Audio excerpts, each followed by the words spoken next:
सारे आंदोलनकारियों को,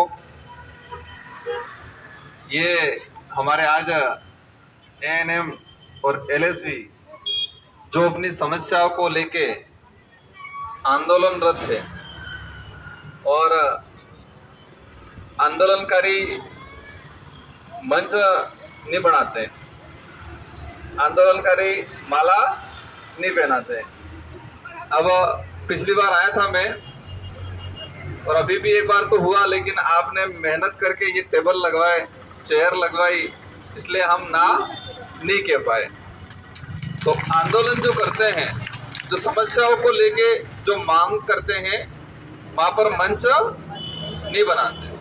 ठीक है, आपने क्योंकि फिर भी आपने मेहनत की थी, तो मैंने कहा आपका दिल नहीं तोड़े, आपकी समस्या वाजिब है। आप लंबे समय से कई एरिया में छोटा मोटा ज्ञापन मांगे चल रही थी और अब ये एक बड़ा रूप ले लिया आपने और आप सबने ठान लिया है कि ये मांगे हैं जो पूरी करानी है। मेरे पास फोन आया था, एक दिन में आया था, इसके बाद फोन आया था कि एमएलए साहब हमको ज्ञापन देना है। तो मैंने मैडम को कहा था तो ज्ञापन देने आना है कि मुझे लेने आना है, दो चीजें हो गई, ज्ञापन देने आना है कि मुझे लेने आना है। तो उन्होंने कहा आप अगर लेने आते हो तो और अच्छा। मेरा डूंगरपुर का भी कोई कार्यक्रम नहीं था, लेकिन मैंने कहा था ठीक है, मैं सारी इतनी एएनएम में पूरे जिले की अलग अलग पंचायत समिति, कोई सावला से, कोई बिछुवाड़ा से, कोई दोवड़ा से, कोई सागवाड़ा से आई है और मैं कहूं कि नहीं आप मेरे घर पे आ जाओ। मैंने सोचा जो 50-100 लोग परेशान हो रहे, इससे अच्छा मैं एक परेशान हो जाता हूं। फिर मैंने जानबूझ के ताना भी मारा था कि क्या सब जगह सभी एमएलए या सभी नेताओं को ज्ञापन लेने बुलाने के मतलब लेने के लिए बुलाया था या आप देने गए थे? बनता कि नहीं बनता है सवाल? आप भी जनता के सेवक हो और हम भी जनता के सेवक हैं। हम आप जो गांवों में रहते हैं, महिलाएं हैं, बच्चे हैं, उनके सेवक हो और आपके सेवक और पब्लिक के सेवक हम हैं। तो हमारा जो फर्ज था उस फर्ज अदा करने के लिए यहाँ पर आए। सारी एएनएम और एलएचवी के अलावा दूसरा कोई नहीं है क्या? एएनएम एलएचवी और प्रमोशन होके कोई डीएचएस में जाता है, बीएचएस जाते हैं। एएनएम लगती है और अधिकतर 60-80% एएनएम के पास रिटायर्ड हो जाती है। धन्यवाद। इसमें से कितने एएनएम ऐसे हैं जो मैं इधर से ट्रांसफर करा के लाया? वो हाथ खड़े करना, मेरे को भी पता चले। मेरे को सबकी शक्ल ध्यान है, ठीक है? हाथ खड़ा करना, कितने जने ऐसे जो मैं इधर से लाया? उधर भी हैं। ठीक है, धन्यवाद। और मेरी निगाह है, मुझे पता भी है, एरिया से फीडबैक भी लेता हूँ कि ट्रांसफर करानी सिटी से क्या आनी थी, पर काम करानी मन को पब्लिक ने सेवा अलग नहीं आती है।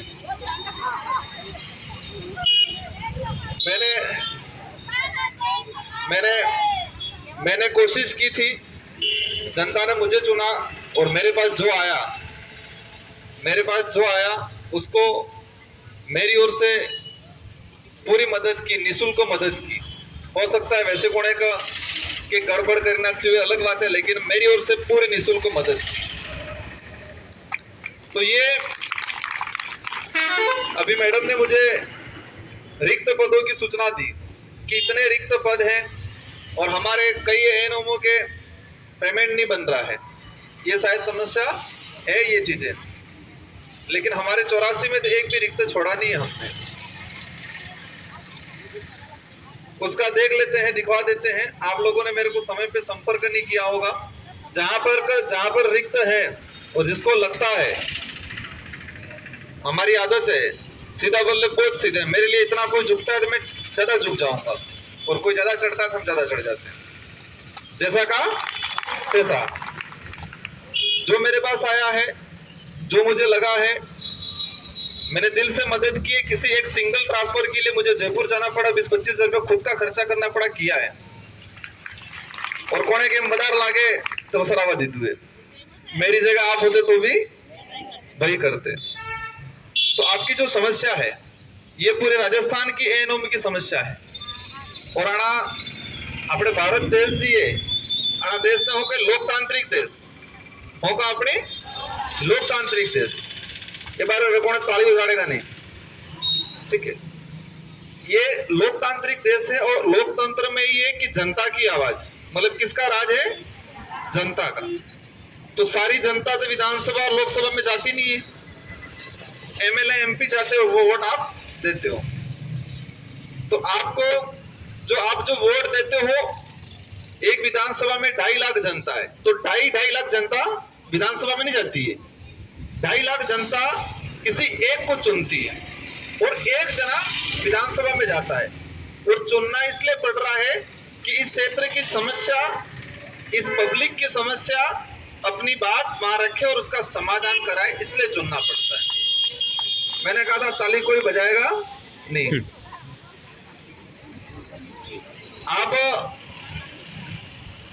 मतलब मैं जो समझाना चाह रहा हूं, मैं ये समझाना चाह रहा हूं कि भारत देश लोकतांत्रिक देश है। तो सारे के सारे लोग तो जाके नहीं बैठ सकते, लेकिन कोई जनता के हाथ में है कि अपना जनप्रतिनिधि चुने, अपना बाढ़पन चुने, अपना सरपंच चुने, अपना प्रधान चुने, अपना एमएलए चुने, उसकी समस्या का समाधान करने के लिए। तो ये लोकतंत्र ही है। तो पूरे राजस्थान में समस्या है। तो एएनओ की जो डिमांड है, और वाजिब डिमांड है, वाजिब डिमांड, उन्होंने बताया है कि एएनएम ये जो 2 साल का जो ट्रेनिंग है, उसी 2 साल में बीएसटीसी करते हैं, बीएड करते हैं, और उनकी पे ग्रेड सीधी 3600-3800 के आसपास हो जाती है। और आपके 2400-2800 पे ग्रेड है। वर्क का समान माने और वर्क देखे, ज्यादा वर्क है आपका। तो आपकी जो मांग है वो वाजिब मांग है। लेकिन आना लोकतंत्र में इसी दीवारें ही इतनी मजबूत दीवारें हैं कि सब बड़न बदार आवाज उठे ते ही काम करे। तो आपने जो मांग रखी है, मैं एक विधायक हूं, मेरा फर्ज मैं निभा दूंगा। लेकिन डूंगरपुर के 4 एमएलए हैं, और उदयपुर संभाग के 17-18 एमएलए, और पूरे राजस्थान के 200 एमएलए। अगर सब मिलके हर कोने से आवाज उठेगी, सब एमएलए मिलके सरकार को कहेंगे तो आपका काम आसानी से हो जाएगा। मैं अकेला ये कह दूं कि नहीं, मैं अकेला करा दूं, वो गलत बात है और आपको तसल्ली देने वाली बात हो जाएगी। लेकिन मैं ये जरूर आश्वस्त करूंगा कि आपकी जो बात है, आपकी जो आवाज है, उसको तरीके से आगे तक सीएम साहब तक पहुंचाएंगे और आपके चिकित्सा मंत्री तक पहुंचाएंगे। लेकिन मैं आपसे अनुरोध करूंगा कि आपको अपने अपने विधानसभा क्षेत्र के एमएलए से भी व्यवस्थित तरीके से लेटर लिख दिया, वो तो ठीक है, लेकिन लेटर संबंधित मंत्री, संबंधित सीएम साहब के मेल आईडी पे भी जाना चाहिए। सिर्फ लेटर लिख के मैं आपको दे दूं, वो मतलब नहीं है। मुझे लेटर सीएम साहब और संबंधित मंत्री को भेजना है मेल के थ्रू, और जब भी जाए जयपुर तो हार्ड कॉपी भी देनी है और दबा के कहना है कि इनकी वाजिब मांग है। तो आपकी ये जो समस्या है समाधान पूरा हो जाएगा। एक बार मैडम बता स्फूर्ति के कहता, हम आपकी बहन नहीं है क्या? तुम्हें हमारे फिलहाल जुता नहीं है, आप हमारी बहन ही हो, लेकिन एरिया अलग अलग रहे। આપણે ને કે હોડવાળા કાકાને ખેતર પલે સગો ભાઈવે તે ખેતર में ખેડવા દે, नहीं ખેડવા દે। સગો ભાઈવે आई जण जवे ते भी खेतर में नहीं खेड़वा दे, लट लेन तरत આવી जाए। तो हमारे भी डूंगरपुर में 4 खेतर वाटी मिल जाए। तो वो 84 ने खेतर में खेड़ा, हालांकि कड़ी न कड़ी दिन लागे वाजिब है, खेड़ी भी ना पण समस्या पैदा थाय। એટલે फर्स्ट कोशिश ही करवी है कि આપણે जी धणी ही, मतलब આપણે जी विधानसभा का जो जनप्रतिनिधि है, जनप्रतिनिधि एमएलए जो भी है, उनको आपको कहना है और मैं भी जिसकी मेरी पड़ती है, जिसका लगता है, समझ में आता है, उनको मैं भी कहूंगा। और आपकी जो वाजिब मांग है, LHV की जो मांग है, और ये रिक्त पदों वाली जो समस्या है, जैसे कि आसपुर के अंदर आसपुर के रिक्त पदों की सूचना मुझे दी है, 84 या सागवाड़ा की जो भी हो वो भी मुझे उपलब्ध कराए। तो पेमेंट का जो इशू आ रहा है, इन पेमेंट के इशू को भी हम लोग समाधान कराएंगे। 84 के अंदर लगभग ये दम्बोला, ये सर सिर्फ सैंपल है सर, बहुत सारे पद और जगह बाकी है। तो ये सैंपल के रूप चलो में ठीक आपको है। इतना दिया है, और भी लिस्ट ठीक है, ठीक है, ठीक है। पूरी आपको उपलब्ध करा दी जाएगी। तो ये समाधान पे हम कराने की कोशिश करेंगे आप। और आपकी जो ये मांग है लगभग पूरे राजस्थान में उठ रही होगी। पूरे राजस्थान और राजस्थान के कोने कोने से हमने अपनी मांग और ये पत्र भिजवाए हैं। ये जो मांग है उसको आप बरकरार रखें। संघर्ष करना पड़ेगा। लोकतंत्र की दीवार कान इतने बहरे हो गए कि इतनी आसानी से समझ में नहीं आता है। ये आपके पास में हमारे भाई बैठे हुए हैं। ये आज 75वां गुरुवार हो गया और कई ऐसे आंदोलन है देश के अंदर 2-2 साल तक धरना देते हैं। हमारे देश की एथलेटिक्स जो खिलाड़ियां हैं वो दिल्ली में आज उनकी हालत खराब हो चुकी है। जो देश के लिए गोल्ड मेडल लाए, देश के लिए नाम रोशन किया देश का विदेश में, उन लोगों को भी आंदोलन करना पड़ रहा है। आपने सोशल मीडिया पे देखा होगा। तो इसलिए जब हमारी ये लोकतंत्र की परिभाषा है और लोकतंत्र की ताकत है, उसका सही इस्तेमाल आप लोगों को भी करना पड़ता है समय समय पे, क्योंकि हमसे वो मजबूत होते हैं, उनसे हम मजबूत नहीं होते। नेता किससे मजबूत होता है? जनता से होता है। मेरे को वोट नहीं देते तो मैं MLA बनता हूँ, फिर मैं ताकतवर बनता। तो जनता से MLA ताकतवर बनते हैं, सरकारें बनती है। MLA से जनता ताकतवर बाद में बनती है, लेकिन शुरुआत जनता करती है। तो आपको भी ऐसे समय आए तब इस समय का सदुपयोग करना है। अपना विवेक है, उस विवेक का इस्तेमाल करना है और जनता के हित में काम करने वाला, जनता के लिए आवाज उठाने वाला, आप लोगों की जो समस्या है ऐसी समस्या का समाधान करने वाला। मैंने शुरुआत में ही कहा कि ज्ञापन देने आना है कि लेने आना है, 2 चीजें हो गई थी।